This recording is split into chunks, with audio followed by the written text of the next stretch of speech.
ဒီနေ့ဗီဒီယိုလေးမှာတော့ shutter တွေအကြောင်းပြောမယ် shutter လို့ပြောလိုက်ပြီဆိုတာနဲ့ကျွန်တော်တို့ကအဓိကပြင်မြင်ကြတာ mechanical shutter ကိုပြင်မြင်ကြတယ်ဂျားထဲမှာကျွန်တော်တို့ focal plane shutter တို့ leaf shutter တို့ combat shutter တို့ shutter အမျိုးအစားတွေကတော့အများကြီးရှိတယ်ဒီထဲမှာမှ mirrorless kit ကိုရောက်နေပြီဖြစ်တဲ့ကြောင့်မို့အရေးကြီးဆုံး shutter နှစ်ခုကိုပဲအဓိကထားပြီးပြောပြပေးပါမယ်အဲ့ဒါကတော့ကျွန်တော် mechanical shutter ရဲ့ electronic shutter ရဲ့ဆိုပြီးတော့ဝေပြချမ်းသာမှုလေးရှိပါတယ် mirrorless kit ကိုရောက်လာပြီဆိုတာနဲ့ဒီ shutter ကမရှိတော့ဘူးเนาะ shutter မရှိတဲ့အခါကျတော့ကျွန်တော်ဘာသက်တာဝါလဲဆိုတဲ့အခါကျတော့ sensor ပေါ်မှာကြာလာတဲ့အလင်းကို direct ဟမ်းပြီးတော့ရိုက်တာဖြစ်တဲ့ကြောင့်မို့သူ့ကို electronic shutter ဆိုပြီးတော့ခေါ်တယ်အတူကောက်ဖြစ်ပြောမယ်ဆိုရင်တော့ကျွန်တော် ES လို့ခေါ်တာပေါ့เนาะဒီ ES နဲ့ electronic shutter ကဘယ်လိုအလုပ်လုပ်လဲဆိုတဲ့ဟာလေးကိုအရင်ရှင်းပြပေးချင်ပါတယ်ဒါကတော့ကျွန်တော်တို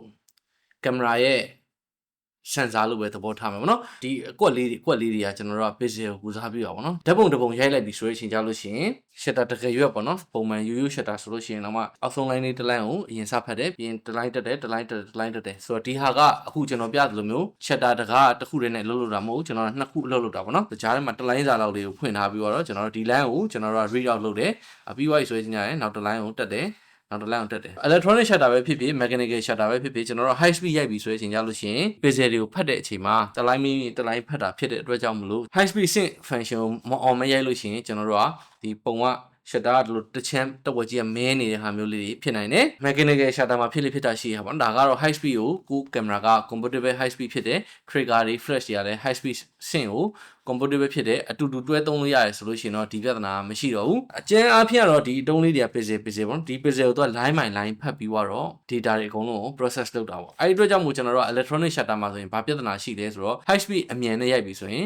pixel banding ဖြစ်တယ်လို့ခေါ်တာ pixel banding ဆိုတာဘာလဲဆိုတော့ဥပမာအားဖြင့်ကျွန်တော်တို့ပန်ကာလေတာတို့ကားတို့အဲ့လိုအမြန်သွားနေတဲ့အရာဝတ္ထုတွေကိုရိုက်ပြီဆိုလို့ရှိရင်ဒီဟာက sensor ဆိုရင်မှန်ဘလူးတွေကဖြတ်ပြီးတော့ sensor ပေါ်ကျလာတဲ့ပုံရိပ်တွေကိုကျွန်တော်တို့က read out လုပ်တယ် read out လုပ်တယ်ဆိုတဲ့အချိန်မှာပန်ကာလင်နေတယ်ဒါပေမဲ့ဒီအောက်ဆုံး line မှာပဲရှိနေသေးတယ်ဆိုတော့ပန်ကာလေတာရဲ့ပန်ကာရွက်ကဒီမှာတရွက်ပြီးသွားပြီပြီးတော့ပေါ်တ line ကိုတက်သွားတယ်ဒါပေမဲ့ပန်ကာလည်းလင်နေတာဖြစ်တဲ့ကြောင့်ကျွန်တော်တို့က line တွေကအဲ့လိုအမြန်ရိုက်လိုက်တာဖြစ်ပေမဲ့ပုံမှာပြထားတဲ့အတိုင်းပေါ့နော် pixel banding ဖြစ်သွားတဲ့ကြောင့် motion အမြန်ရှိတဲ့ဟာတွေအကုန်လုံးကောက်ကွေးပြီးတော့တွန့်လင်ကုန်တယ်ဆိုတော့ဒါကဘာဖြစ်လို့လဲ pixel ကို line by line read out လုပ်တာဖြစ်တဲ့ကြောင့်မို့ကျွန်တော်တို့ကဒီပြဿနာရှိရပဲဖြစ်ပါတယ် mechanical shutter ကတော့သူဖွင့်ပေးနိုင်တယ်ပိတ်ပေးနိုင်တဲ့ဟာမျိုးနဲ့ပဲသွားတာဖြစ်တယ်ဒါပေမဲ့ပြဿနာက mechanical shutter မှာကြောက်ကျွန်တော်တို့ကင်မရာလောကမှာကင်မရာလုံးဝယ်ပြီဆိုရင် shutter ကောင်းဘယ်လောက်လဲ SC ဘယ်လောက်လဲဆိုတဲ့မေးတဲ့ပြဿနာရှိတယ်ဒီ mechanical shutter တွေအကုန်လုံးကိုကျွန်တော်တို့က shutter ကိုအကျဉ်းကြီးအတွက်ကောင်းဘယ်လောက်လုပ်နိုင်လဲဆိုတဲ့ဟာနဲ့တွက်တာပဲဖြစ်တယ်အဲ့တော့ shutter ကောင်းတစ်သိန်းပေးတဲ့ကင်မရာဆိုလို့ရှိရင်ကျွန်တော်တို့က9000လောက်ဆိုရင်ဈေးကနည်းနည်းကျသွားပြီပေါ့နော်9000 8000ဆိုလို့ရှိရင်လည်းဈေးကပိုကျသွားပြီ shutter ကောင်းနေတဲ့ကင်မရာဆိုရင်ကျွန်တော်တို့ဈေးပိုပေးရတယ်ဆိုတော့အဲ့ဒီပုံမျိုးပဲနော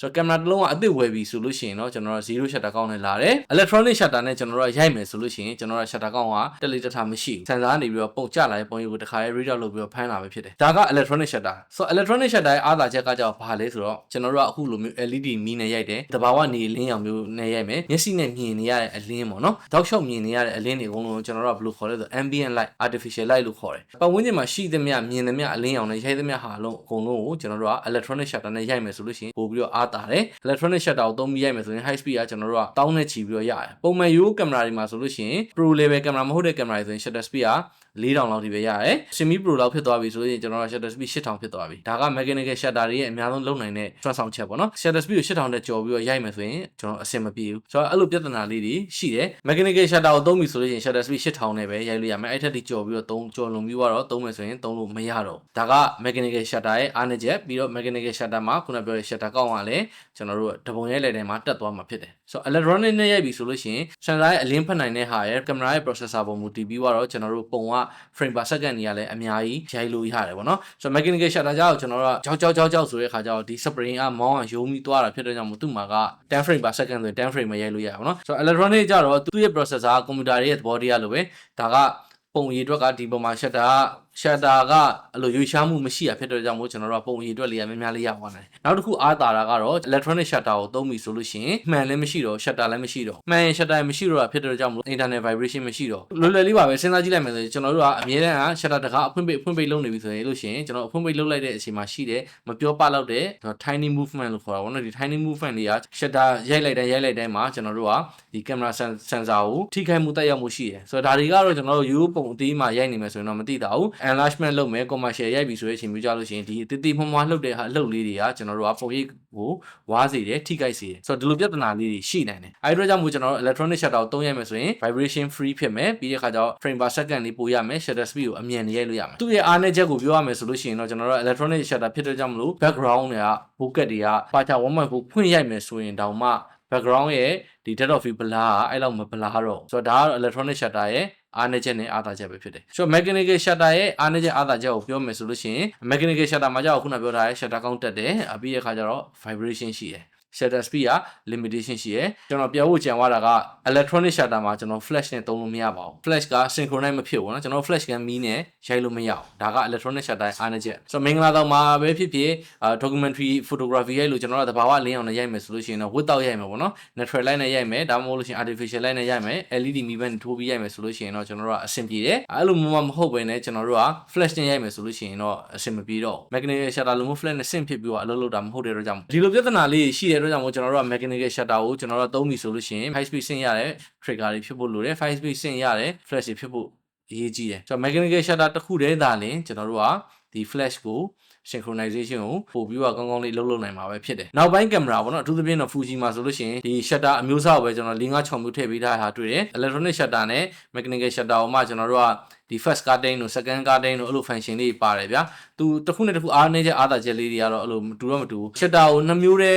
းသုံးမှာတက်စားလို့ရှိရင်ကျွန်တော်တို့ကအမျိုးမျိုးခွဲပြီးတော့သုံးလို့ရတယ်ဒါကလည်းကိုယ့်ပိုင် experiment နဲ့ပဲစမ်းသပ်ပြီးတော့ရိုက်ကူးရမှာပဲပေါ့နော်ကျွန်တော်ကတော့ Fuji ကိုတိတ်ပြီးတော့မသုံးဘူးသေးဘူးပေါ့နော်ကျွန်တော်မှရှိနေ Fuji ကလည်းဒီခုနပြောထားတဲ့ဒီ electronic နဲ့ mechanical နှစ်မျိုးကိုပဲရွေးလို့ရသေးတယ်နောက်ပိုင်း model အမြင့်တွေမှာပါတယ် mechanical နဲ့ electronic နဲ့ရောထားတယ် first curtain second curtain အဲ့လိုရွေးချယ်လို့ရတဲ့ဟာလေးတွေကကျွန်တော် sample သုံးကြည့်ရသေးတဲ့အတွက်ကြောင့်မလို့ကျွန်တော်အတိအကျပြောပြဖို့တော့နည်းနည်းလေးခက်တယ် digital camera ဘယ် camera မှာမဆိုကျွန်တော်တို့က mechanical shutter ရဲ့ electronic shutter ဆိုပြီး shutter နှစ်မျိုးပဲအချုပ်အားဖြင့်ပြောမယ်ဆိုလို့ရှိရင်နှစ်မျိုးပဲရှိပါတယ်ဒီနှစ်မျိုးထဲမှာမှခုနပြောထားသလိုကျွန်တော်တို့က daylight နဲ့ရိုက်မယ် artificial နဲ့ရိုက်မယ်ဆိုရင် electronic shutter ကိုသုံးမျိုးရိုက်လို့ရတယ်သူ့ရဲ့အားသာချက်တွေကိုယူလို့ရတယ် movement တွေရှိမယ်ဆိုရင် pixel banding မဖြစ်အောင် view set ပြီးရိုက်ဖို့လိုတယ် LED နဲ့ရိုက်ပြီဆိုလို့ရှိရင်လည်းကျွန်တော်တို့က flicker ထားတယ်ပေါ့နော်ဒီမီးချောင်းတို့ LED တို့ကအထဲမှာတကယ်လည်းမီးရတော့လင်းနေမှာမဟုတ်အထဲမှာရှိနေတဲ့ proton တွေ neutron တွေအကုန်လုံးကပောက်ကွဲပြီးတော့မှမှိတ်လဲဖွင့်လဲဖြစ်တာပေါ့နော်ဒါက flicker တွေလည်းဖြစ်နိုင်တယ်အဲ့တော့ကြောင့်မို့ကျွန်တော်တို့ mirrorless camera တွေမှာ flicker free ဆိုတဲ့ function လေးကိုထည့်ပေးထားမျိုးလည်းရှိနိုင်တယ် electronic shutter ကိုသုံးပြီးရိုက်ပြီဆိုလို့ရှိရင်ပုံလေးတွေကအဲ့လို LED မီးတို့အိမ်သုံးမီးတို့မှာရှိနေမီးချောင်းတို့မှာရှိနေမီးမှိတ်တို့ဖြစ်တဲ့ဟာတွေက high speed ဖြစ်တဲ့အချိန်မှာကျွန်တော်ပုံလေးကလင်းလိုက်မှောင်လိုက်ဒါမှမဟုတ်တစ်ချမ်းမှောင်လေးလည်းဖြစ်ကောင်းဖြစ်နိုင်တယ်ဆိုတော့ဒါကတော့ electronic shutter ရဲ့အားနည်းချက်ပေါ့နော်ဆိုတော့ mechanical shutter မှာတော့ကျွန်တော်အဲ့လိုမရှိဘူးတချို့ကြောက်လည်း mechanical shutter ကနေပြီးတော့ပေးတဲ့အတန်ကိုမကြိုက်ကြအောင်တချို့ဓာတ်ပုံဆရာကြီးကြောက်လည်းရိုက်လိုက်လို့ရှိရင်ချက်ဆိုပြီးတော့မြည်ွားရဟာမျိုးကြိုက်တယ် electronic shutter နဲ့ရိုက်ပြီဆိုတော့အတန်မမြည်ရဖြစ်တော့ကြောင့်မို့ဓာတ်ပုံကရိုက်ပြီဆိုရင်1 2 3ဆိုရင်ရိုက်လားမရိုက်လားတော့မှကိုကမတိလိုက်ရဘူးเนาะဒီကဘာဖြစ်တော့ snap တို့အဲ့လို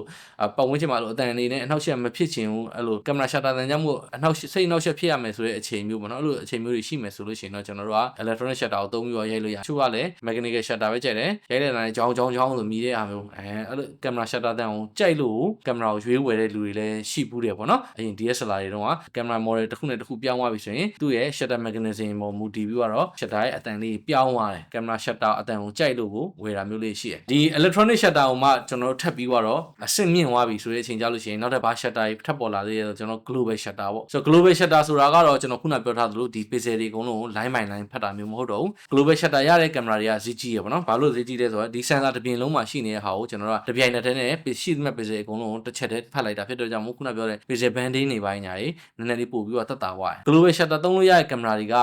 ထွက်တဲ့ကင်မရာကလုံးလုံးမှာနေတော့နင်းနေသေးတယ်အလုံးကြီးအတွက်ဒါပေမဲ့ဈေးကြီးရပါတော့ processor ဘိုင်းမှာလည်းကျွန်တော်တို့ဒီခုနောက်ပိုင်းဆိုရင်ကျွန်တော်တို့က sensor မှာ backlight sensor တို့ stack sensor တို့ဆိုပြီးတော့အမျိုးစုံပေါ်တဲ့ဟာလေးရှိတယ်ဆိုတော့ဒီလို sensor processor အမြင့်နေသုံးပြီဆိုလို့ရှိရင်လည်း electronic shutter နဲ့ရိုက်မယ်ဆိုလို့ရှိရင်ကျွန်တော်တို့ပုံရိပ်အတွက်ကပုံများများလေးရိုက်လို့ရမယ်ပြီးရင် blackout မဖြစ်ဘူးเนาะ blackout မဖြစ်ဘူးဆိုတော့မဲသွားတာမျိုးတွေမရှိဘူးဆိုတော့သူ့ရဲ့ processing speed အရင်မြန်လာဖြစ်တော့ high speed shutter တွေရိုက်လို့ရမယ်ဒါမဲ့သိကြတယ်ကင်မရာရဲ့ sensor ရော processor ရော speed တွေကမြင်နေပြီဆိုလို့ရှိရင်ကျွန်တော်တို့ကဈေးကိုကြီးမှာပဲ ဘာလို့လဲဆိုတော့ပုံမှန်သုံးလို့ရနေတဲ့ performance ထက်ကိုပိုကောင်းအောင်လုပ်ပေးထားတယ်ပိုကောင်းတဲ့ပစ္စည်းတွေပိုမြန်တဲ့ပစ္စည်းတွေသုံးပေးထားဖြစ်တဲ့ကြောင့်မို့ပို့ပြီးတော့ဈေးကြီးတယ်အလွယ်ပဲမှတ်ထားပါ mechanical shutter ရဲ့ electronic shutter ရဲ့နှစ်မျိုးပဲရှိမယ်ကိုကဝတ်တော့ရိုက်မယ် natural light နဲ့ရိုက်မယ်ဆိုရင် electronic shutter ကိုသုံးပြီးတော့သူ့ရဲ့အားသာချက်တွေကိုအသုံးပြုပြီးရိုက်လို့ရတယ်အဲ့လိုမျိုးကမဟုတ်ဘူးကျွန်တော်တို့က flash နဲ့ရိုက်မယ် high speed နဲ့ရိုက်မယ်ဆိုလို့ရှိရင်တော့ကျွန်တော်တို့ mechanical shutter ကိုသုံးမှာပဲအဆင်ပြေမှာပဲဖြစ်တယ်ဆိုတော့ shutter speed အကြောင်းကတော့ကျွန်တော်ဒီလောက်ပါပဲ machine ကအဆင်မပြေရရှိရဆိုရင်ကျွန်တော် comment မှာမေးခဲ့လို့ရတယ်နောက်ထပ် video တွေမှာတွေ့မယ်နော်